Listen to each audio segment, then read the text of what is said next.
এবারে একটা নেক্সট প্রশ্ন করা হয়েছে, বুঝতে পারছি না প্রশ্নটা কে করেছে, তবে কমেন্ট বক্সের কি প্রশ্ন, যে প্রশ্নটি হচ্ছে যে কাজা রোজার বিধান কি, রোজা কাজা যে হয়ে যায় এর বিধানটা কি, তা কিভাবে আদায় করতে হবে।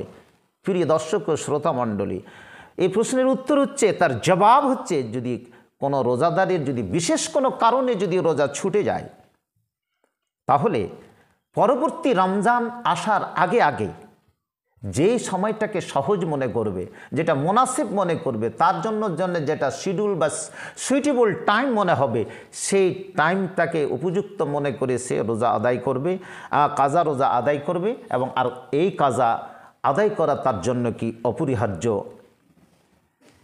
এবং সেটাকে তারকে বাস্তবে রূপদান করতে হবে। দলিল কি, তার প্রমাণ কি? আম্মি জান মা আয়েশা রাদিয়াল্লাহু তাআলা আনহা তিনি স্বয়ং বর্ণনা করছেন যে আমার যে সমস্ত রোজাগুলো বা সিয়ামগুলো ছুটে যেত পরবর্তী রমজানের শাবান মাস না আসা পর্যন্ত, আমি সেটাকে কাজা বা পূরণ করতে পারতাম না। আল বুখারীর 1950 নম্বর হাদিসটি আপনাদেরকে দেখার জন্য অনুরোধ করছি, এবং সেই হাদিস থেকে আমি সেই উত্তরটি কি দিলাম। তাহলে যে কোনো সময় যে কোনো পরিস্থিতিতে আপনার সুবিধা মতো সেটাকে করে নিতে পারেন। আল্লাহু আলাম। নেক্সট আর একটা প্রশ্ন করা হয়েছে যে কাজা রোজায় কি অনবরততা বা কন্টিনিউশন, রেগুলারিটি কি বজায় বা মেনটেন করতে হবে, একই সঙ্গে সব রোজাগুলো কি করে নিতে হবে? দারুণ একটি প্রশ্ন করেছেন, তাকে ধন্যবাদ। এই প্রশ্নটি করেছেন একজন মেয়ে, আমি তার নাম নিচ্ছি না, তবে এই প্রশ্নের উত্তরটি হচ্ছে খুবই সহজ।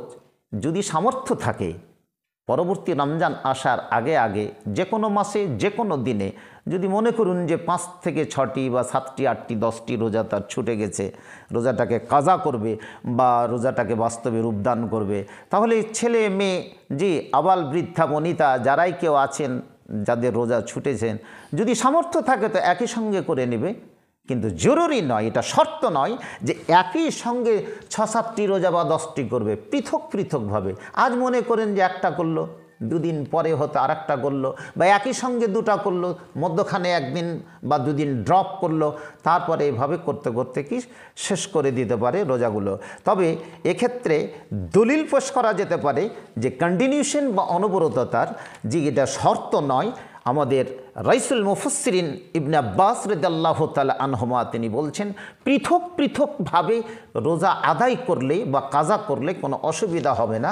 বুখারীর 1950 নম্বর হাদিসটি এর জন্য কি প্রমাণস্বরূপ। আল্লাহু আ'লাম।